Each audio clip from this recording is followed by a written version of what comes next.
Bom dia, sejam bem-vindos a mais uma Web Talk, onde vamos debater a importância da proteção dos direitos de propriedade intelectual, uma iniciativa do ECO em parceria com a Associação Portuguesa dos Consultores em Propriedade Intelectual e da Associação Internacional para a Proteção da Propriedade Intelectual.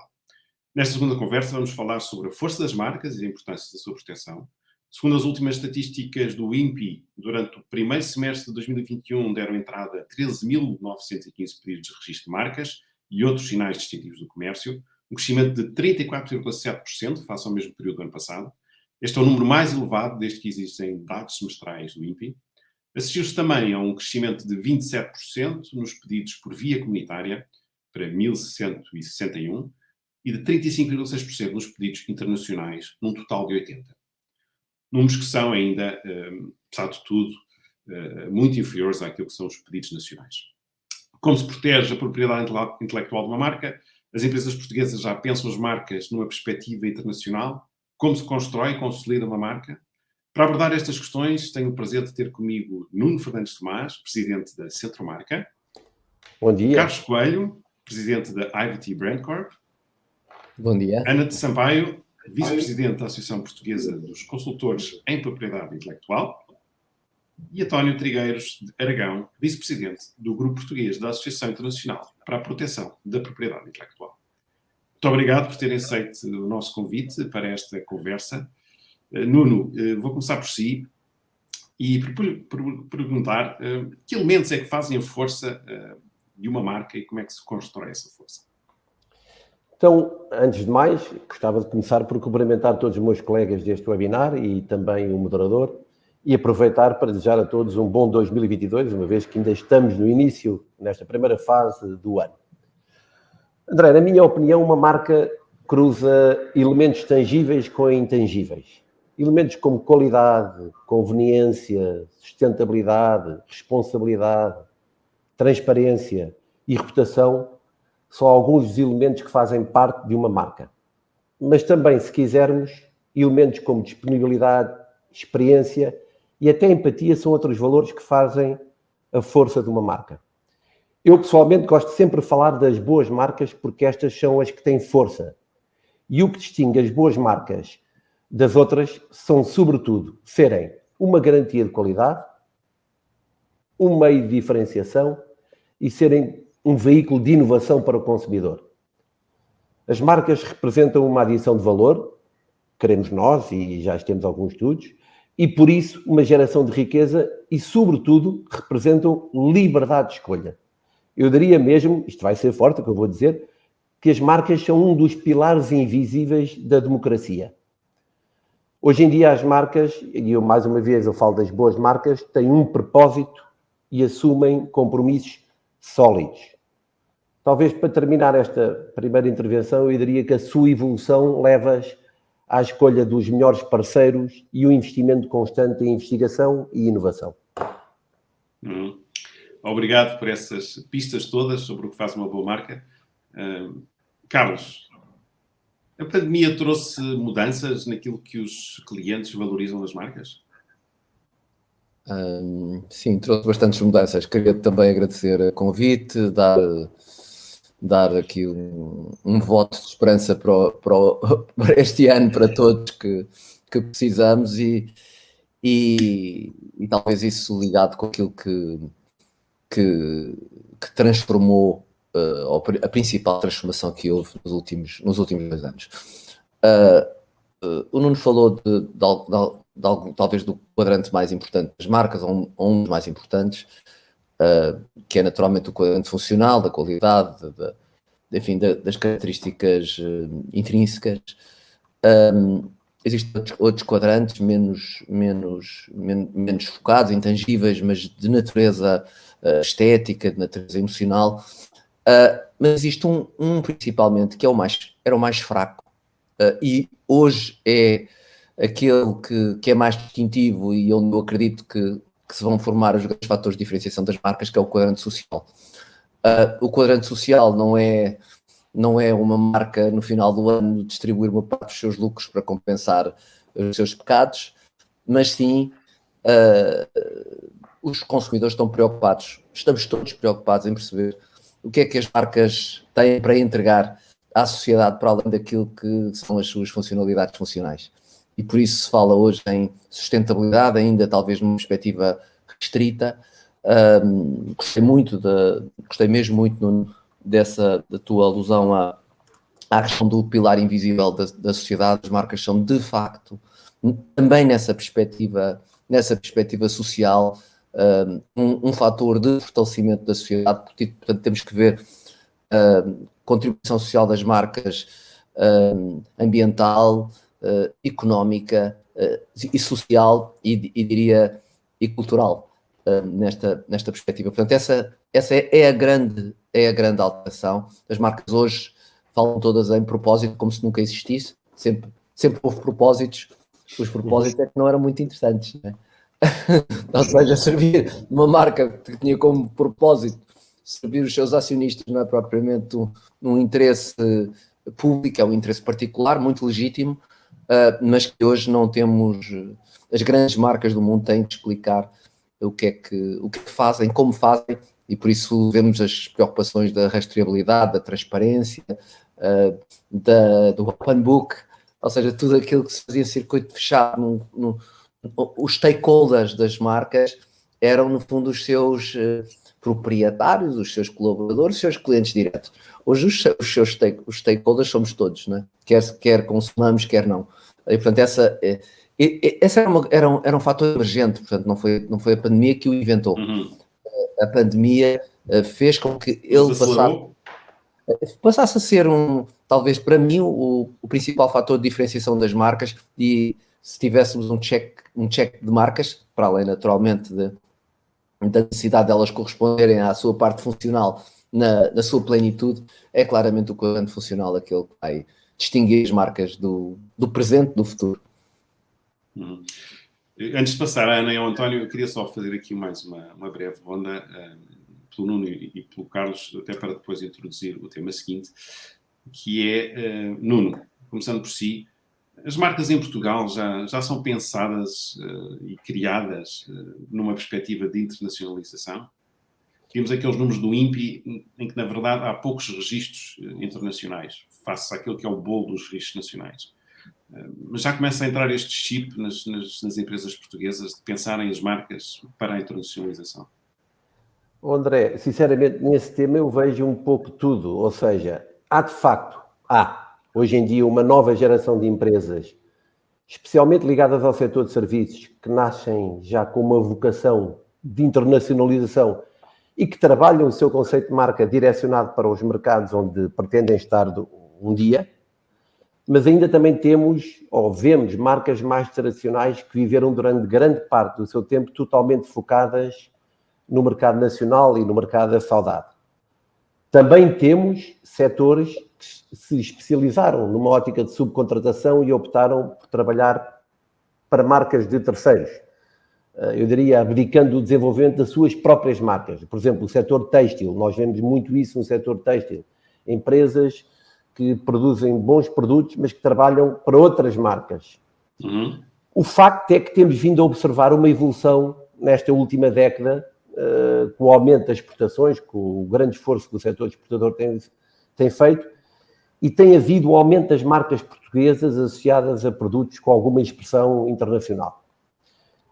Na minha opinião, isto que tu tocas, ou este tema, é da maior importância, e é muito importante trabalhar este Portugal das marcas, não apenas como expressão do melhor, eu diria, que a nossa economia tem para oferecer, mas sobretudo por um efeito multiplicador que este pode gerar no nosso crescimento económico e catapultar até a reputação de Portugal no exterior.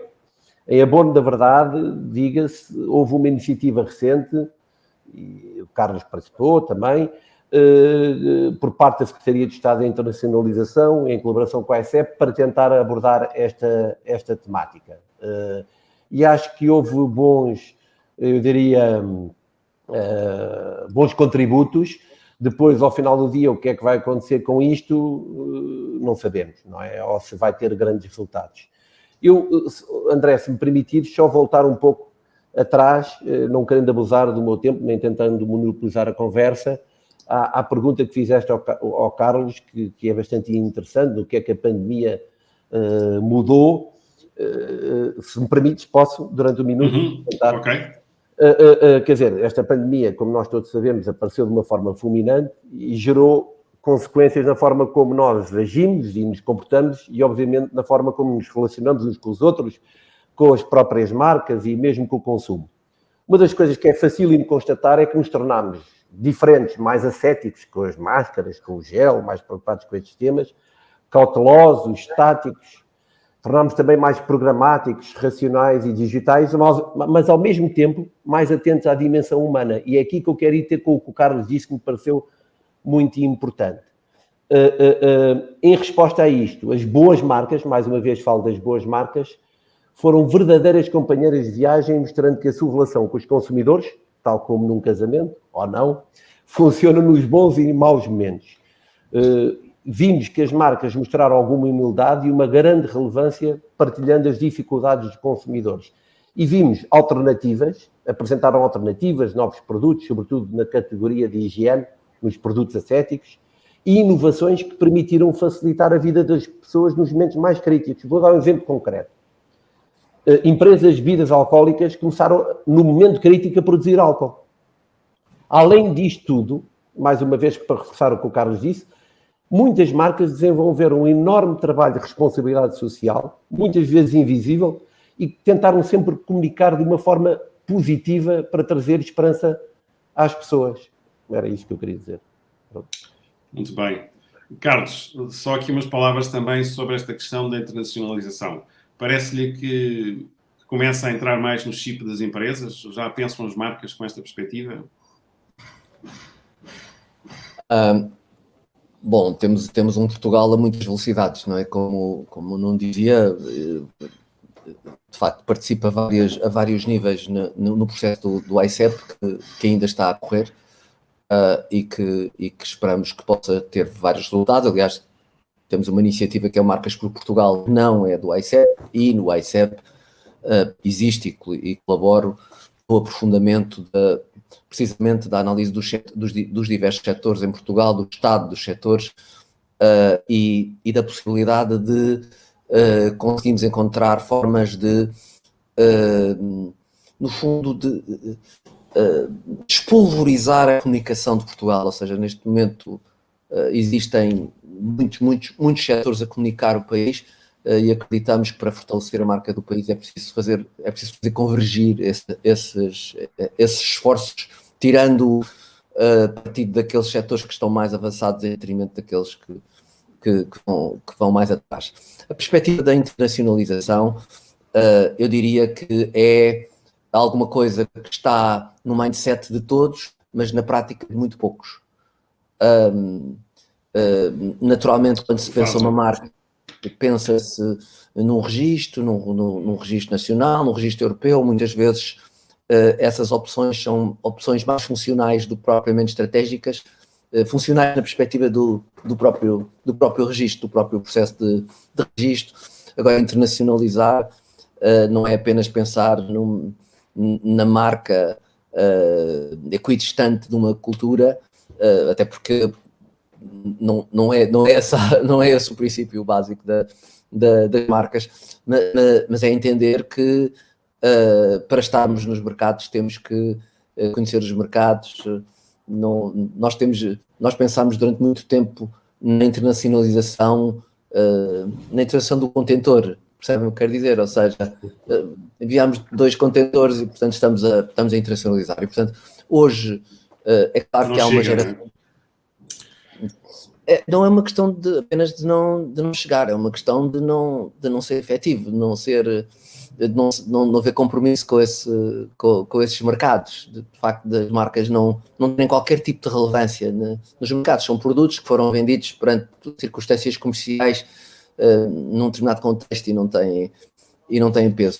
Aquilo que se nota claramente que as empresas que nascem digitais e, portanto, que o seu mercado não é territorial, tem essas preocupações, embora no mundo digital também existem territórios, ou seja, não chega a ter um site .com para eu achar que estou a vender o mundo inteiro, não é? Depois carecem a estratégia que me permita estar mercado a mercado. Eu gostava de deixar aqui uma nota nesta preocupação das marcas. Um dos grandes defeitos que eu tenho encontrado no mercado, na perspectiva da internacionalização, prende-se com a forma como em Portugal se vêem as margens e se vêem as marcas. Ou seja, como a maior parte das empresas tem experiência no mercado local, calculam as margens em função não só do poder de compra local, como das margens de comercialização de cadeias curtas. Quando vão internacionalizar, começam a perceber que os preços que prepararam não são minimamente interessantes para que seja possível cumprir os interesses da cadeia global, e as marcas ficam por aí. Fala-se, em Portugal sempre se falou de custos de marketing de 5%, isso não existe em termos... Não é possível ter 5% de custos de marketing numa marca que vai querer ser europeia. E, portanto, se não começa com 30% ou 40% de custos de marketing, não tem qualquer tipo de possibilidade de avançar. E, portanto, resumindo, o mindset existe essa preocupação, a prática é mais difícil, mas está-se a começar a fazer o caminho. Muito bem. Ana de Sampaio, começam, na vossa experiência, a ver este chip a entrar mais nas empresas, este chip da internacionalização? Olá a todos, bom dia. Obrigada também pelo convite e bom ano a todos. Obrigada pela pergunta, André. Sim e não. Como o Carlos dizia, parece que há empresas a duas velocidades. E é verdade, isso existe. O que nós notamos muito, e que em termos de quando pensamos em registros de marcas e o que é que as empresas querem proteger quando vêm ter connosco, nós, como consultores em propriedade intelectual, temos que montar, digamos, o melhor, o mais eficiente e o mais inteligente processo de registro das marcas. E para isso precisamos de saber o que é que as empresas querem fazer com a marca. Se só querem vender nacional, se querem vender europeia, se querem vender no mundo inteiro. Isso é a primeira conversa que nós temos, qual é que é o vosso objetivo, qual é que é o vosso plano. Às vezes há planos muito bem delineados, às vezes não há. Há muita gente que diz, eu quero a marca no mundo inteiro. Isso não existe, não é? Pronto, é pensar grande, mas de uma forma um bocadinho que não faz sentido. Às vezes, nós tentamos ajudar e dizer, olha, mas fazemos o registro nacional, fazemos o europeu, fazemos o internacional. Eu sinto que da parte das empresas há uma grande vontade em querer proteger a nível internacional. Mas isso exige, como já se foi falado aqui, que haja um plano sustentável por trás. E eu, aliás, gostava de pegar naquilo que o Carlos disse, do contentor, porque tenho uma história que já se repetiu várias vezes, de clientes, normalmente clientes de vinhos, que mandam um contentor de garrafas para a China, e para ver se dá, olha, mandei um contentor com imensos vinhos e a ver se aquilo funciona, e funcionou, e as garrafas foram todas vendidas e correu tudo bem, e depois vêm ter comigo e agora quer restar a marca.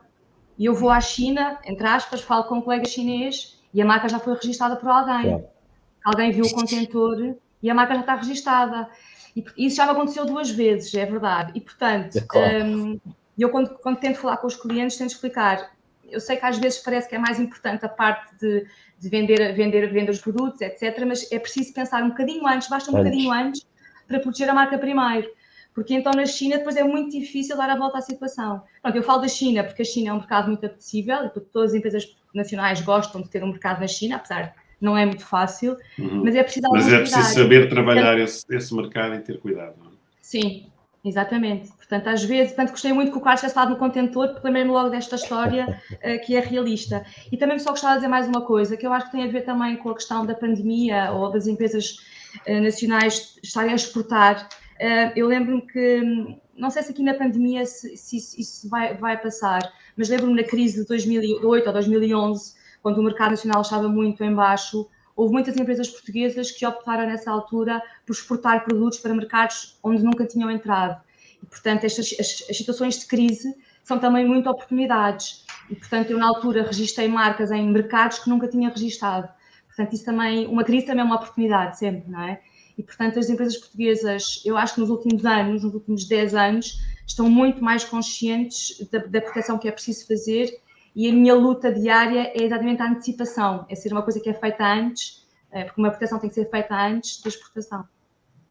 Consegue-nos dar alguns exemplos de que mercados são esses novos onde as empresas estão a procurar registros para exportar? Sim, eu lembro-me que na altura mercados da América Central, por exemplo, das Caraíbas, por exemplo, portanto são mercados pequeninos, mas talvez com algum potencial. Lembro-me de pedir marcas, no México já usávamos muito, mas Colômbia muito, de repente esses mercados que eram residuais cresceram muito. E eu acho que isso tem a ver também com uma procura das empresas por novos mercados. E eu acho que na América Central, América do Sul, talvez também por uma questão de língua, seja mais fácil do que na Ásia. Pelo menos na nossa experiência isso aconteceu. Há alguns setores que se destaquem nessa estratégia? Eu acho que os vinhos têm tido, nos últimos anos, todo o mercado de vinhos tem tido um crescimento muito grande em termos de exportação. Se calhar não são exportações muito grandes, não é? Porque nós temos uma produção que é limitada, mas há muitas empresas de vinhos a exportar para muitos países. E também muitas marcas de serviços, portanto, questões, serviços digitais. Não queria falar dos têxteis, porque os têxteis, aliás, como o Carlos disse, têm aquela dupla, vendem muito para fora, mas muitas vezes não é com a própria marca. Apesar disso, está a mudar. Mas acho que tem mais nos vinhos e em serviços novos digitais, de empresas pequeninas, startups, que têm serviços originais e inovadores. Isso sim, nota-se muito. António, como é que Portugal compara a este nível de pedidos de registros, não só nacionais, mas internacionais, com outros países europeus? No fundo, como é que se deve proteger internacionalmente uma marca e um direito, não é? Sim, Primeiro de tudo, eu queria dar os bons dias aos meus colegas de painel, queria dar uns bons dias ao moderador e a quem nos está a ouvir. E o que eu penso é que mecanismos, vias e informação não faltam. Isto é, hoje em dia, tanto a nível nacional como a nível da União Europeia, como a nível internacional, existe todo o tipo de mecanismos e penso que quase 100% de todo o mundo, de todos os países e todas as circunscrições do mundo poderão ter algo para nos dar em termos de proteção de PI, em termos de proteção de propriedade intelectual. O que é que acontece? O que acontece é que as empresas têm que ter uma estratégia. E o grande problema aqui é que não chega a haver informação e não chega a haver mecanismos, é preciso haver estratégia. E a estratégia para quê? Para as empresas perceberem se querem seguir vias nacionais, e quando falamos em vias nacionais, não estamos só a falar em Portugal, podemos seguir uma via nacional na Etiópia, podemos seguir uma via nacional no Egito, podemos seguir uma via nacional nos Estados Unidos, e portanto a via nacional é uma opção. Em termos de União Europeia, temos outra opção e temos a opção sempre da marca internacional, do Acordo do Protocolo de Madrid, em que todas elas nos vão dar proteção, mas a empresa tem que perceber que tipo de proteção quer e o que é que quer investir. Porque há aqui uma coisa muito importante. A proteção não é um custo. E isto é algo muito importante que temos que disseminar e que temos que informar. É que a PI não é um custo. A PI deveria ser um investimento. E quando nós falamos num ativo intangível, nós não estamos a pensar, vamos gastar dinheiro, vamos ter um custo. Não. Nós devemos pensar, nós vamos investir num direito, nós vamos investir num direito de PI. E aonde é que vamos? Nós vamos investir através destes mecanismos que eu disse, que apesar de serem muito simples do ponto de vista de leitura, eles são muito complexos para integrar na estratégia das empresas. E era só isto. Agora deixámos de ouvir. António, deixámos de ouvir um Desculpa, eu dei aqui um toque no computador. Peço desculpa. O que nós temos que pensar é que, apesar de termos toda a informação, ela muitas vezes torna-se complexa. E é aí que nós temos que recorrer a técnicos e a quem tenha experiência internacional dessa mesma proteção e dessa mesma internacionalização. E dou como exemplo rápido, se pedimos uma marca nacional em Portugal, ela é sujeita a um exame e ela é sujeita a um processo para a sua concessão. Se nós pedimos uma marca da União Europeia, ela já não terá essa mesma forma de ser concedida.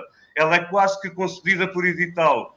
E muitas Exatamente. empresas que não têm experiência, ao considerarem que têm a marca concedida, consideram que estão protegidas. E não estão, porque ao entrar nos mercados, elas poderão ser alvo de ataques por parte de outros operadores nesse mercado. E, portanto, é toda esta questão que tem que ser muito bem analisada e tem que ser muito bem analisada por profissionais da área. André. Obrigado, António. Sim, Nuno. Posso interromper, desculpa, é que eu gostei tanto de ouvir a Ana e do António. Eu, não, como imaginam, não sou especialista nesta área, eles são, e bons. O António, então, além de ser especialista nesta área, também é colega da Centro Marca, com uma marca conhecidíssima em Portugal, uma Love Brand. Portanto, enfim, gostei muito de ouvir a Ana, e o exemplo que a Ana deu foi fantástico. Quer dizer, muitas vezes vemos empresas a mandarem produtos à frente, e o caso paradigmático é para a China, e depois, quando, enfim, ainda não protegeram a marca, o mal já foi feito, porque o produto foi à frente e já existem, enfim, cópias parasitárias, para não falar mesmo, eu diria, falsificações e outro tipo de coisas.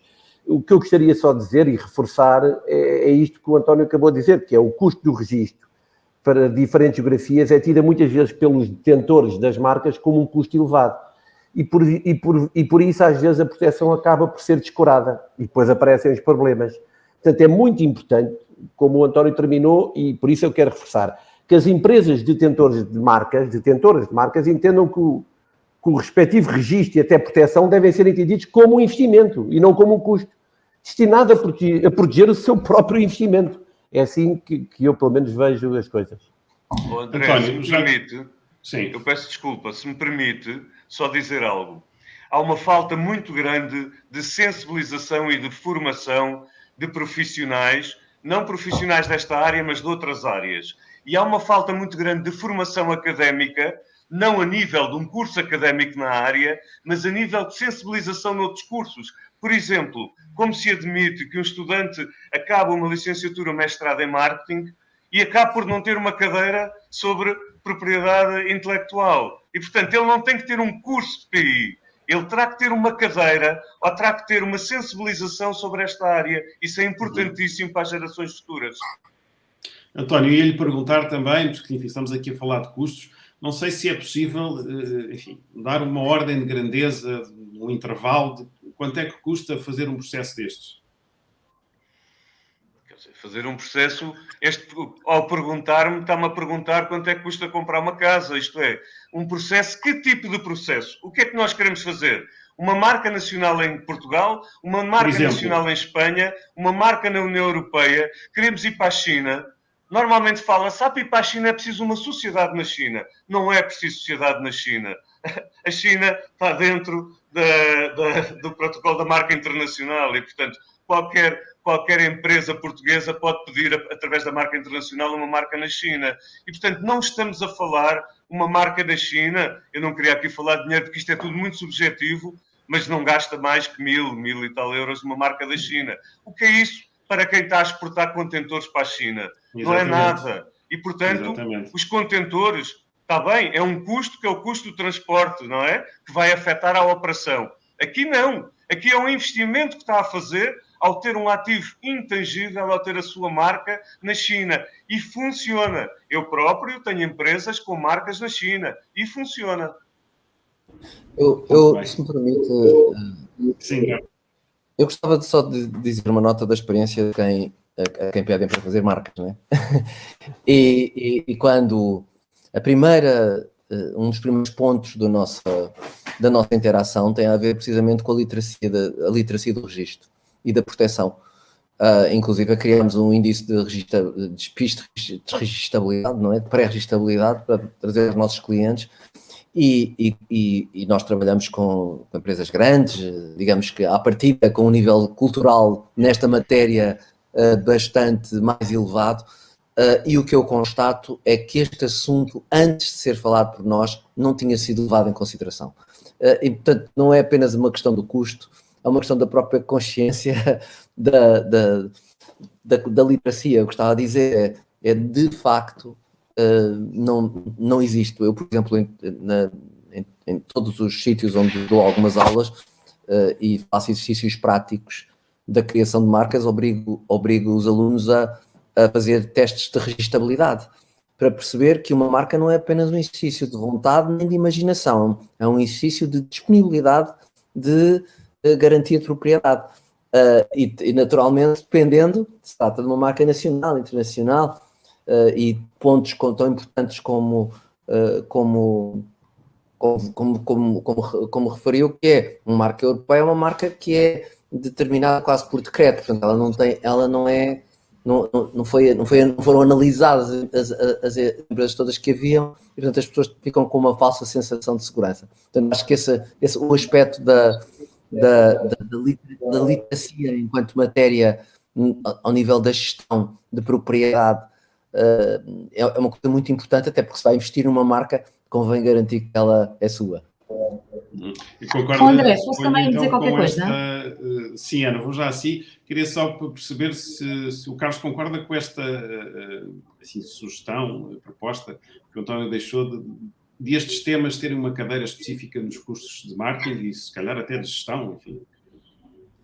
Sim, eu não sei se é uma cadeira, se é incorporar, claramente, sim, claramente, concordo claramente, e a minha prática, por exemplo, pessoal, naquilo que faço junto a algumas universidades, porque acho que é um assunto que não não se cria sem se garantir. Eu não vou criar uma coisa que ela já é de outra, é propriedade de outro, e portanto isso é uma coisa completamente inocente e que se faz hoje.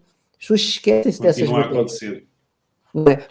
Muitas vezes chegam ao pé de nós e dizem assim: olha, eu gostava de falar consigo porque já andamos aqui há 6 meses para registrar uma marca, já tivemos muitas ideias, mas não passa nenhuma.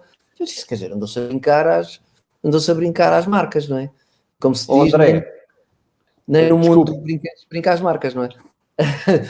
E portanto eu concordo em absoluto que é uma matéria que deverá ser incorporada de alguma forma no estudo da gestão, do marketing em particular.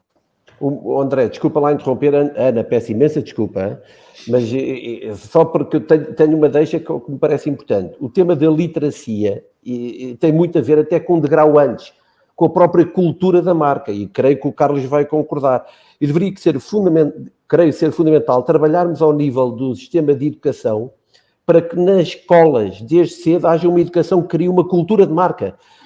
Tal como eu acredito que deveria haver uma cultura do mar, sobretudo para os portugueses, também deve haver uma cultura de marca, porque é um dos principais problemas de Portugal, é não termos mais marcas, e acho que deveria ser ensinado desde cedo. Enfim, peço desculpa por esta interrupção. Já vamos. Ana, o que é que queria acrescentar?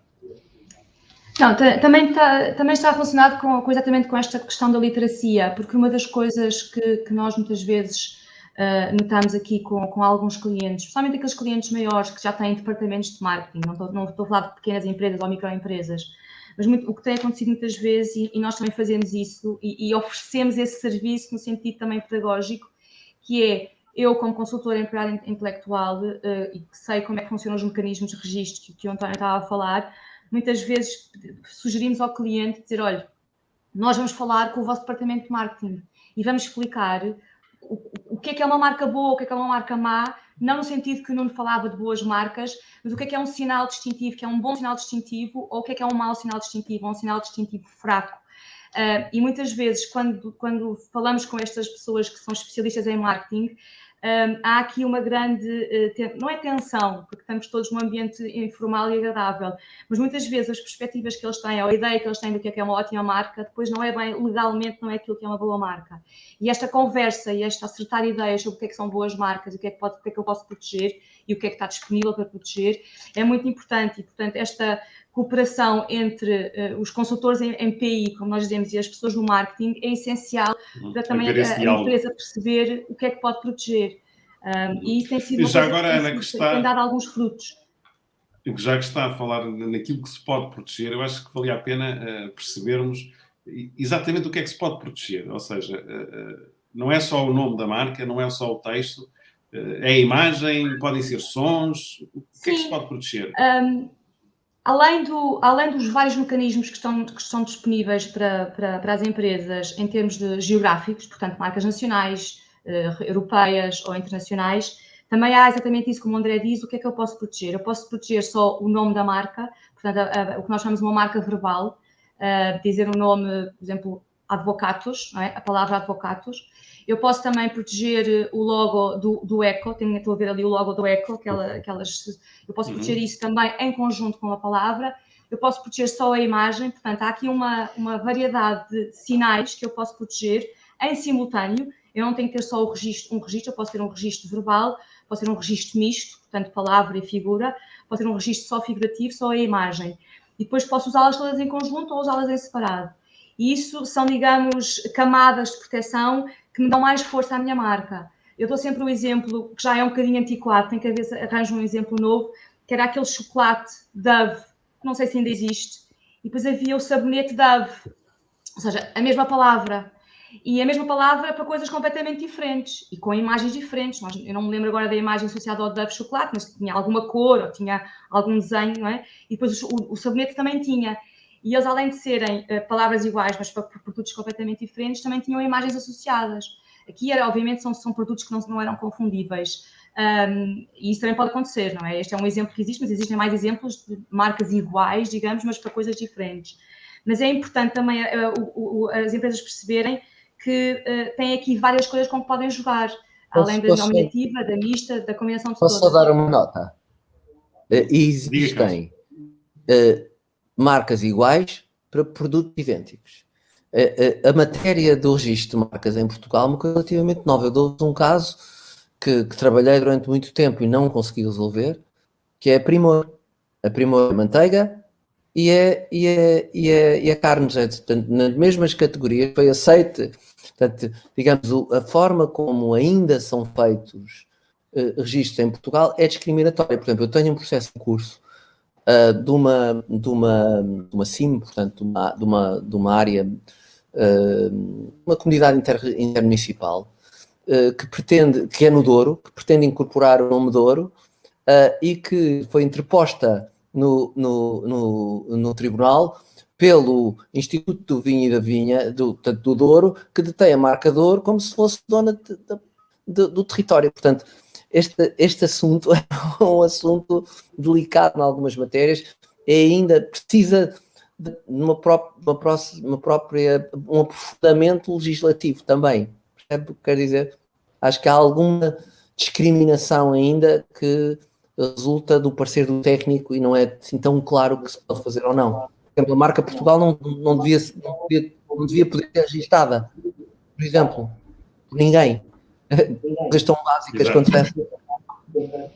E a legislação prevê que há certas coisas que não podem ser registadas, não é? Mas neste caso, depois de vez em quando passam. Passam. António.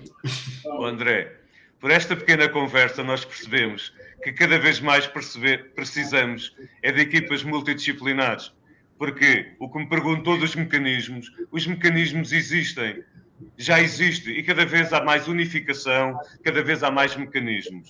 O que acontece é que só com equipas multidisciplinares, com ótimos técnicos de cada área, porque é muito difícil hoje em dia a transversalidade para centrar a fundo nas coisas, é que nós conseguimos levar por diante boas proteções, boas marcas. E o que é uma boa marca? Uma boa marca é um bom ativo intangível. Há uma definição que não é minha, que o Carlos Coelho se calhar vai dizer qualquer coisa, mas que para mim é absolutamente excepcional de marca, que é a marca é a promessa de uma experiência. Isto é, quando nós pensamos na marca, a marca está-nos a transmitir e a prometer algo. E, portanto, nós vamos identificar-nos com a marca, seja ela de produto, serviço ou para qualquer coisa. E cada vez mais esta união entre diferentes profissionais e este género de conversa que estamos a fazer hoje é importantíssimo, puxando atrás e ainda à formação das crianças, para criarmos essa cultura de marca que o Carlos Coelho também falou e que o Nuno falou e que é importantíssima essa cultura de marca. Muito bem. Enfim, já a nossa conversa já vai comprida, mas queria, antes de fecharmos, fazer aqui uma pergunta mais geral para todos, que é, enfim, há um estudo da Brand Finance que coloca sobre as maiores marcas europeias, as 500 maiores marcas europeias, e nesse ranking da Brand Finance só lá estão duas marcas portuguesas, a EDP e a Galp. a EDP na posição 210 e a Galp na 310. E a minha questão, Nuno, e começava por si, para acabarmos aqui com a questão das forças das marcas, o que é que faz falta para Portugal ter mais marcas nestes rankings? André, acabámos agora mesmo de falar, creio eu, da principal razão. Para mim, tem muito a ver com uma questão de cultura de marca. Mais até do que a dimensão. A Ana, há pouco, en passant, falou de um tema que é a dimensão, e o melhor exemplo, ou um bom exemplo, é o setor do vinho. Nós temos quase 5 mil marcas de vinho em Portugal. De facto, temos um dos melhores vinhos do mundo, na minha opinião, eu que sou consumidor, sobretudo tinto. Temos um vinho fantástico e não temos, assim, grandes campeões, também por causa da dimensão, mas sobretudo por uma questão de cultura de marca. Países como Finlândia e Holanda têm muitas marcas. Nós olhamos aqui para o nosso vizinho ao lado, Espanha. Espanha, eu não sei no tal estudo da Brand Finance com quantas marcas apareceu nos primeiros 500 na Europa, mas deve ter aparecido com uma série de marcas. Por outro lado, também gostava de dar alguns bons exemplos e sem fazer grande publicidade. A Vista Alegre nunca abdicou de manter a sua marca, nunca foi adulterada, nem nos momentos mais críticos ou mais complicados da empresa, e isso fez com que mantivesse eu diria, a marca com alguma força. Outro exemplo, eu estou a tentar ir buscar exemplos que acho que às vezes é muito mais fácil. Um exemplo que muitas vezes foi gozado em Portugal e tal, Mateus Rosé, é uma marca muito bem trabalhada a nível internacional, é uma marca forte. Mas isso o Carlos saberá até melhor do que eu.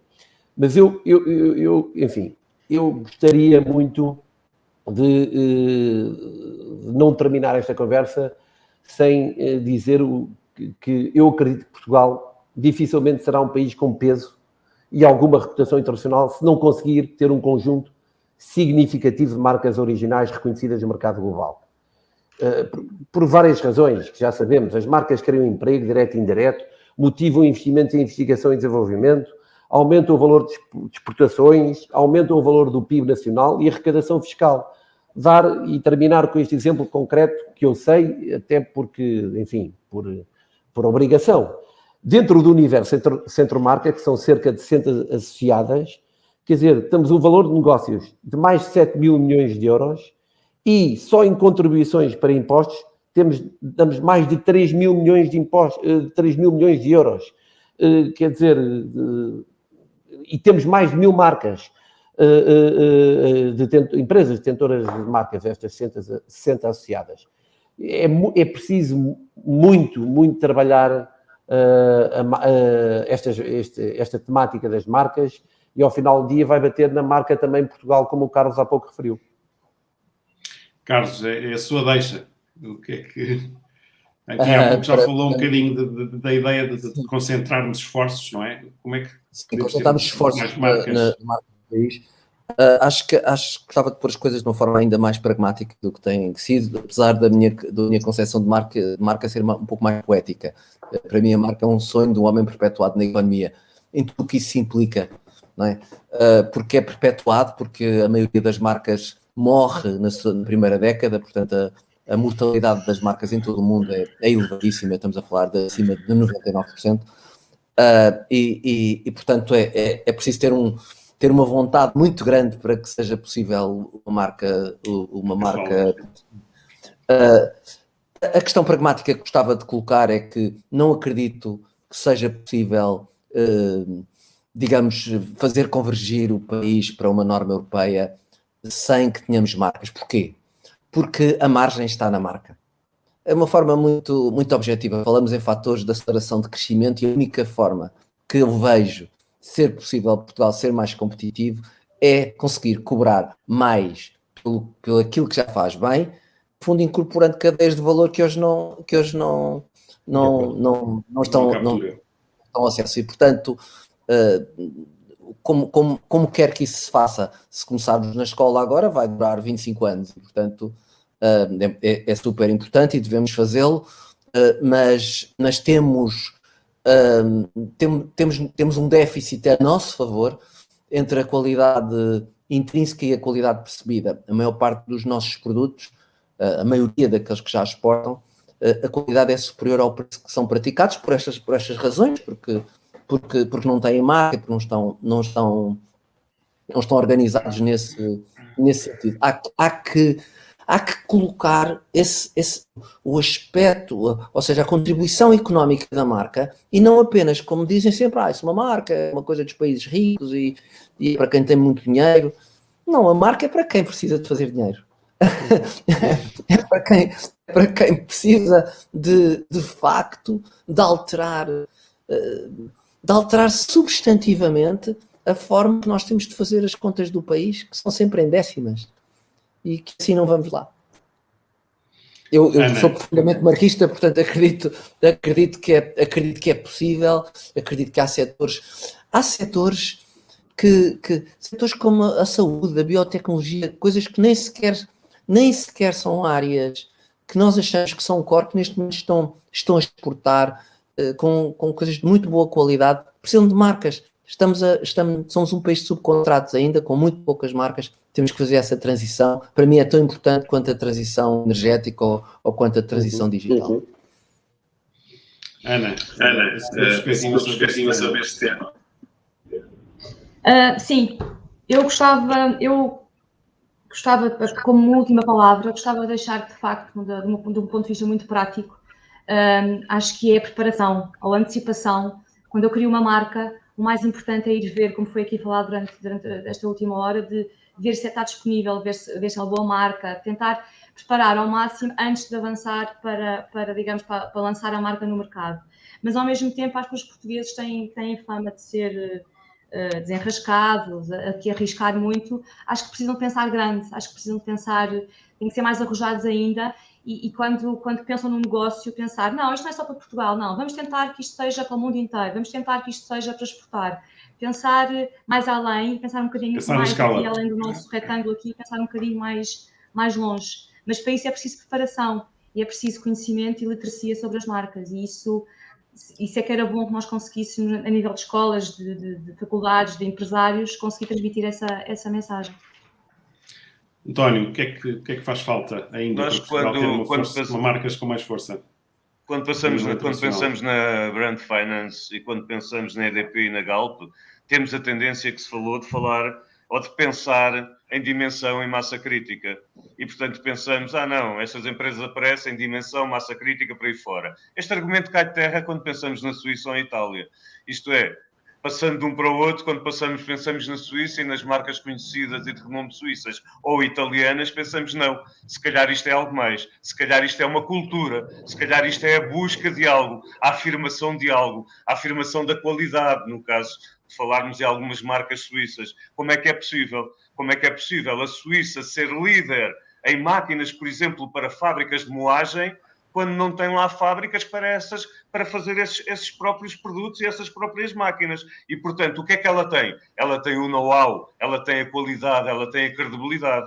E, portanto, a marca, o que nós temos que conseguir é que ela seja uma garantia, é que ela seja uma promessa de uma experiência e que seja modernidade e bem-estar. Isto é, a marca é algo muito importante e não tem nada a ver com dinheiro. Porque se pensarmos em algumas marcas, nomeadamente de hambúrgueres, por exemplo, nós estamos a falar em cêntimos. E essas marcas estão em todo o mundo e elas tentam transmitir o quê? Tentam transmitir essa garantia, esse bem-estar, a modernidade, que é algo que as pessoas muitas vezes esquecem. E, portanto, é por isso que nós temos que mudar as nossas cabeças. O que o Carlos Coelho disse, importantíssimo. O que o Nuno disse, importantíssimo. Mudar as cabeças das nossas empresas, dos nossos empresários, dos nossos inovadores. Para quê? Para conseguirmos diferenciar pelo nosso território, pela nossa posição geográfica, pelos nossos valores e pelos nossos produtos e serviços. António, tu conseguiste usar 2 países diferentes do que eu usei para explicar a mesma coisa. Fantástico, hein? Nem que fosse combinado. Obrigado. Muito bem, e com esses bons exemplos chega ao fim a nossa conversa. Muito obrigado aos 4 pela vossa participação. Obrigado também à nossa assistência. Espero que tenham gostado e acho que, enfim, conseguimos aqui transmitir a importância de termos marcas fortes e de assegurarmos a proteção dessas marcas. Espero que tenham gostado. Até à próxima Web Talk. Muito obrigado, André. Obrigado.